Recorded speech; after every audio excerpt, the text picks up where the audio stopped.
지난 시간에 2021년 투자 테마를 로테이션, 순환매로 얘기를 해주셨습니다. 해외편 살펴봤다면 오늘은 국내편으로 넘어가서 좋은 국내 펀드, 나쁜 국내 펀드를 가리는 시간 갖도록 하겠습니다. 흥미진진할 것 같네요. GB투자자문 마경환 대표님 나오셨습니다. 안녕하세요. 네, 안녕하세요. 예, 네. 펀드도 참 생소하고 네. 어렵기도 한데 네. 이걸 좋은 펀드를 가리는 방법은 더 어려울 것 같습니다. 전문가 눈에는 어떤 게 좋아 보이던가요? 뭐 이렇게 기준이라도 알려주시면 감사할 것 같아요. 네. 우리가 많은 주위의 시청자분들이 내가 가입하기 전에는 굉장히 좋았다가 막상 본인이 가입하면 성과가 굉장히 부진한 경우가 많은데요. 그건 아마도 펀드 선택 기준이 조금 우리가 부적절해서 그런 것 같은데요. 일단은 간단하게 주식형 펀드를 선택할 때 기준을 한 크게 두 가지 정도로 볼 수 있을 것 같아요. 첫 번째는 어떤 수치적인 측면에서 성과와 위험을 동시에 체크하는 게 중요할 것 같아요. 그래서 이제 이걸 동시에 체크하는 방법은 다시 말씀드리겠지만 위험 조정 수익률이란 데이터들이 있어요. 그래서 이런 위험 조정 수익률이 좋은 펀드들을 고르시면 될 것 같고요. 그리고 또 두 번째로는 이게 수치라는 게 과거의 데이터이기 때문에 미래를 바라보는 거로서는 좀 약간 부족함이 있어서 또 하나 보셔야 되는 건 뭐냐면 정성적인 요인인데 이건 뭐냐면 방금 사회자님 말씀하셨지만 내년에 사실은 금년엔 성장주와 대형주가 좋았다면 내년에는 가치주나 중소형주가 좋을 것 같은데 따라서 어떤 글로벌 트렌드를 좀 확인하실 필요가 있을 것 같고요. 그래서 글로벌 트렌드 측면도 보셔야 될 것 같고요. 또 하나는 수치가 설명하지 못해주는 것 중에 하나가 뭐냐면은 국내 주식형 펀드 같은 경우는 펀드 매니저의 역할이 굉장히 중요하기 때문에 예를 들면 성과가 좋았는데 그 펀드 매니저가 스카우트해서 딴 데로 가면 사실은 그 펀드 성과가 저조할 가능성이 있거든요. 따라서 이렇게 정성적과 정량적인 측면을 다 좀 비교를 해보시는 게 중요하실 것 같습니다. 대표님, 근데 이 방법도 여전히 너무 어려워요. 그렇죠. 위험 조정 수익률, 스타일 친 이거 어렵거든요. 네. 그냥 쉽게 수치로 보여주세요. 어떤 펀드가 어느 정도 수익을 냈고 네. 이 펀드를 잘못 선택했더니 이렇게 되더라. 뭐 그런 거 준비해 오셨나요? 네. 좀 실제 데이터를 보여드리는 게 좀 편하실 것 같아서요. 제가 펀드를 두 가지를 준비를 했습니다. 하나는 제가 H 운용사의 주식형 펀드고 M사 주식형 펀드를 했는데 이 H사는 제가 이니셜로만 표시를 했는데 사실은 이름을 얘기를 하면은 거의 모든 분이 아실 수 있는 펀드입니다. 그래서 현재 운용 규모가 5천억 이상이 돼요. 그러면 사실은 국내에서 탑5 안에 드는 엄청난 큰 펀드이고요. M사 같은 경우는 사이즈가 한 1,000억 내외 정도로서 좀 중소형사입니다. 별로 안 알려진 회사고요. 근데 이제 두 펀드를 비교하는 게 예를 들면은 가치주나 성장주 펀드 수익을 비교를 하면 좀 부적합하겠죠. 둘 다 스타일이 대형 혼합입니다. 즉 스타일이 비슷한데 성과가 어떻게 차이 나는지 좀 볼 겁니다. 보통 대다수의 투자자분들은 관성적으로 투자하죠. 과거에 크고 유명한 펀드면 계속 잘하겠지라는 생각을 했는데 실제로는 좀 다른 것 같아요. 한번 보실까요? 네. 이 두 펀드를 과거 3년간 성과를 봤는데 이거를 성과로 이렇게 1등부터 100등을 해봤는데 놀랍게도 굉장히 유명한 H사 펀드는 1등에서 87등입니다. 성적으로 뒤에서 그러니까 87등 펀드 반면 별로 알려져 있지 않은 M사 펀드 같은 경우는 3년 수익률로 앞에서 3위예요. 이렇게 엄청나게 차이가 나죠. 왜 그런 것 같아요. 좀 허름해 보이고 네. 사람들 안 찾을 것 같은데 막상 가면 진짜 맛집 있죠. 그런 게 왠지 이런 그 M사 주식 펀드로 비유가 될 수 있을 것 같습니다. 그래서 좀 이거를 방금 보시면 수치를 보면 더 극명하게 드러납니다. 지금 보시면은요. 이 데이터는 2017년부터 해서 오늘 현재까지 데이터인데 지금 보시면은 아까 그 H사 굉장히 유명한 펀드 같은 경우는 사실은 누적 수익률이 27%밖에 안 나왔어요. 그죠? 반면에 M사 펀드 같은 경우는 놀랍게도 71%입니다. 그럼 코스피는 얼마냐? 코스피는 동구간 동안 43%죠. 시장 대비 수익률 상위네요. 네, 맞습니다. 그 코스피보다 한 40% 이상 퍼폼을 했고 이렇게 하면 좀 잘 안 보이시니까 좀 더 구체적으로 볼게요. 자, 보시면 이런 거죠. 지금 이제 약간은 이제 성과가 부진했던 H사 유명 펀드 같은 경우는 한 4년간 수익을 보겠습니다. 여기서 보실 때 요게 이제 옅은 색깔의 녹색인가요? 녹색은 요 H사 펀드의 연간 수익률이고 여기 짙은 파란 같은 경우는 코스피입니다. 자, 보시면은 2017년에 코스피보다 언더했죠. 못했고. 그리고 2018년에는 코스피보다 코스피보다 또 더 많이 낮았고. 깨졌고 2019년에 코스피가 와, 14인데 차이 3.8%가 안 많이 났고 나고. 금년에도 코스피가 한 38% 났는데 22%밖에 안 됐어요. 결과적으로 한 4년 가까이 누적 수익률이 코스피는 71%가 죄송합니다. 제가 잘못 말씀드렸습니다. 여기 파란 색깔은 전부 다 아까 M사 펀드입니다. 코스피인 줄 알았어요. 그 M사 펀드. M사 주식 M사 펀드. 펀드가 모든 구간에 앞섰고 결과적으로 누적으로는 4년 동안에 같은 한국 시장의 액티브 펀드에 불구하고 거의 44%의 성과 차이 나요. 그러니까 엄청난 차이죠. 그런 거고 요거를 코스피 지수랑 비교를 해볼게요. 먼저 H사 약간 부진했던 H사 펀드 같은 경우는 보시면은 2017년에도 부진했고 2018년에는 19, 20 모두 다 재밌는 거는 이 M사 펀드 굉장히 유명하고 큰 펀드임에 불구하고 지난 4년간 단 한 번도 코스피를 앞선 적이 없어요. 그래서 H사가. 그렇죠. H사 펀드 결과적으로는 4년 동안 누적적으로 지수보다 얼마죠? 한 13% 정도 언더를 했습니다. 즉 사실은 이거는 액티브 펀드 역할을 못하는 거죠. 잠깐만요. 그러면은 만약에 그냥 내가 가지고 있는 게 이 H사 주식 펀드인 것 같은데 이니셜은 안 밝혀져 있지만 네. 보유자분들 지금 방송 보면서 내 건 것 같은데 싶으신 분들은 네. 지금이라도 탈출을 해야 돼요? 예, 맞습니다. 예. 그리고 이거에 대안을 보시면은 자 아까 M사라고 했는데 M사 펀드를 한번 보도록 하죠.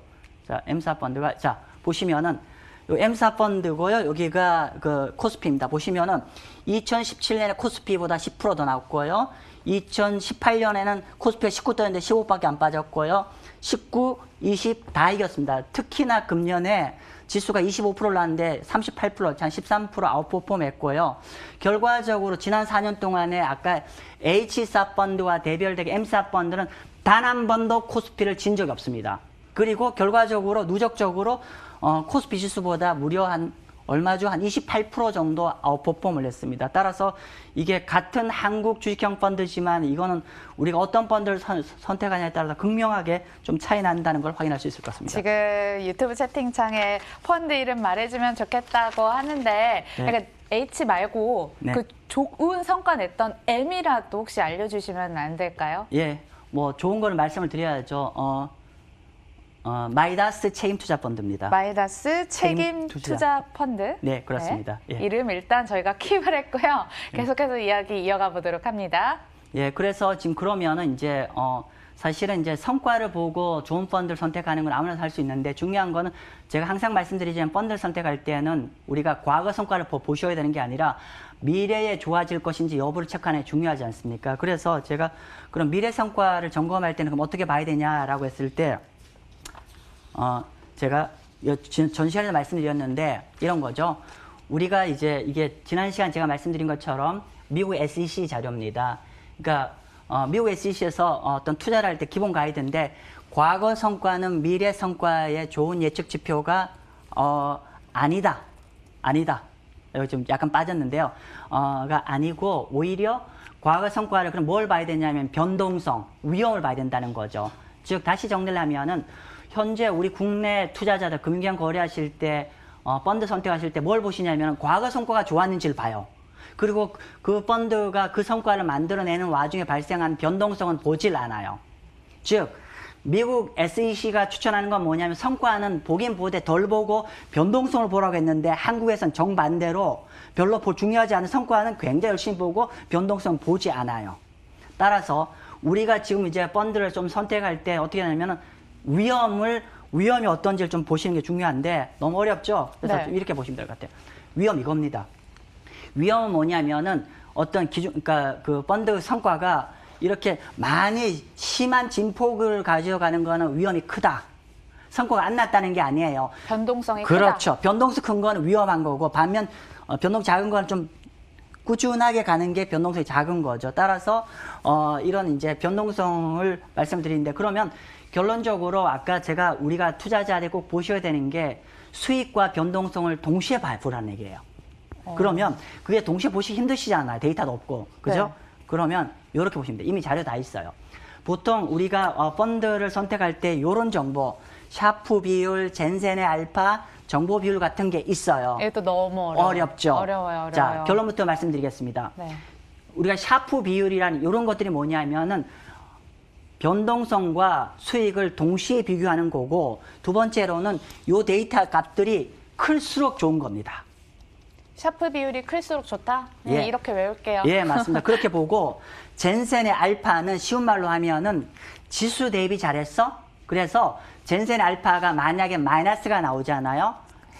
마이너스가 나온다는 거는 이거는 그 펀드 투자할 필요 없어요. 그냥 지수 투자이 좋다는 얘기고요. 세 번째 정보 비율이라는 것도 조금 어려운 얘기인데 사실은 저는 이게 제일 중요합니다. 정보 비율 IR 별표 5개. 예, 예. 이게 왜냐하면 이런 거죠. 이게 뭔데요? 정보 비율은 기관 투자가나 글로벌 투자자들이 펀드를 선택할 때 가장 중요하게 보는 데이터입니다.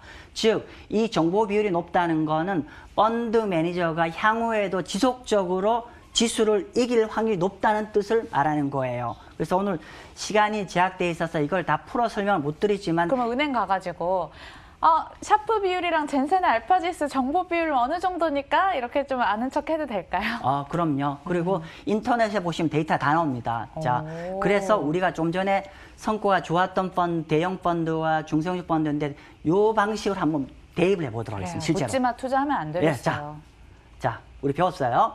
일단은 H사와 M사 펀드가 변동성은 비슷합니다. 그죠? 두 번째 샤프 지수 볼까요? 샤프 지수 H사 펀드 마이너스예요. 반면 얘 0.47이죠. 높은 게 중요하겠는데? 그렇죠. 높은 게 좋은 거예요. 플러스로 높은 게 좋은 거다. 심플합니다. 플러스로 높은 게 좋은 거야. 이게 뭐냐면은 변동성 대비 수익률이 좋냐 이 얘기인데 높은 게 좋은 거고요. 그 다음에 젠센의 알파. 얘는 마이너스 2.899, 얘는 플러스 7.5거든요. 아까도 말씀드렸지만은 젠센의 알파가 마이너스라는 거는 이거는 이 펀드 투자할 필요 없어요. 그냥 차라리 지수 투자하시라는 거예요. 이게 지수보다 못했다는 뜻이고요. 반면 얘 보세요. 얘는 플러스 7.5예요. 즉 지수보다 이렇게 더 잘하고 있다는 얘기예요. 위험을 감안한 성과가 지수보다 이만큼 더 잘하고 있다는 뜻이고요. 그 다음에 마지막 정보 비율은 아까 말씀드린 대로 이게 플러스로 크면 클수록 어떻게 향후에 매니저가 지속적으로 지수를 이길 확률이 높다는 뜻입니다. 그래서 근데 여러분이 주의하셔야 되는 건 뭐냐면은 이 데이터가 적어도 한 3년 정도 된 데이터를 보시라는 거예요. 왜냐하면 순간순간 달라지기 때문에 3년 정도 되면 좀 의미 있는 숫자고, 참고로 이 데이터는 지난 3년간의 데이터죠. 그런데 이런 관점 비교해 보시면 어떡해요? 다 M사가 좋죠. 그래서 이렇게 여러분이 투자하고 싶고 또 만약에 현재 있는 펀드와 투자하고자 하는 펀드를 이런 방식으로 비교를 해보시면은 우리가 완벽하게 최고의 탑 퍼포먼을 구할 수는 없겠지만 적어도 엄한 펀드는 다 정리를 할 수 있다라고 네. 말씀드릴게요. 우수한 펀드 고를 수 있는 방법 알려주셨는데 이제 전략이 중요합니다. 2분 정도 남아있고요. 더 집중해서 2분 동안 달려보도록 하겠습니다. 예. 지금 방금 말씀드린 대로 이게 지금까지는 과거 데이터를 갖고 수치적으로 계산한 거고 사실 그게 전부가 될 수 없겠죠. 특히나 제가 지난 시간에 말씀드린 글로벌리 금년도와 내년에 글로벌 트렌드가 바뀌고 있어요. 어떻게 보시면은 전반적인 섹터 로테이션이 이루어지고 해서 어떻게 보면 상대로 성장주나 대형주에 대비해서 이제 경기 민감주나 가치주가 좋아지죠. 즉 금년에 대다수 성과가 좋았던 펀드가 우리가 성장주나 대형주인데 이제는 이 펀드를 버리라는 얘기가 아니라 만약 여러분이 100% 투자했다면 금년에 한 반절 찢어서 그동안 상대적으로 언더했던 배당이나 가치주도 여러분 포트폴리오에 좀 집어넣으시면은 아주 매력적이고, 그래서 마지막으로 좀 서머리하면 결국 펀드는 자 위험 조정 수익이 좋은 데이터 샤프나 알파 젠센 좋은 펀드를 구하시고, 두 번째는 글로벌 로테이션 되니까 우리가 포트폴리오에 가치주나 배당 펀드 일부 투자하시면 여러분 내년에 승리하는 국내 주식형 펀드 되지 않을까 생각합니다. 네, 내년 투자 전략까지 저희가 챙겨보는 시간이었습니다. 복습을 원하신 분들 저희가 3개의 시리즈로 진행을 해본 만큼 다시 보기로 참고를 해주시면 좋을 것 같고요. 오늘 국내에서 펀드 추천은 없었습니다만 비교 우위를 통해서 마이다스 책임투자증권 투자신탁을 얘기를 해주셨다는 점까지 확인을 해봤습니다. 네, 똑똑한 투자를 위해서 머니투데이 그리고 빨간맛 2부가 함께하고 있습니다. GB투자자문 마경환 대표와 인사 나누면서 저희 또 여기서 마칠게요. 끝까지 시청해주신 여러분 고맙습니다.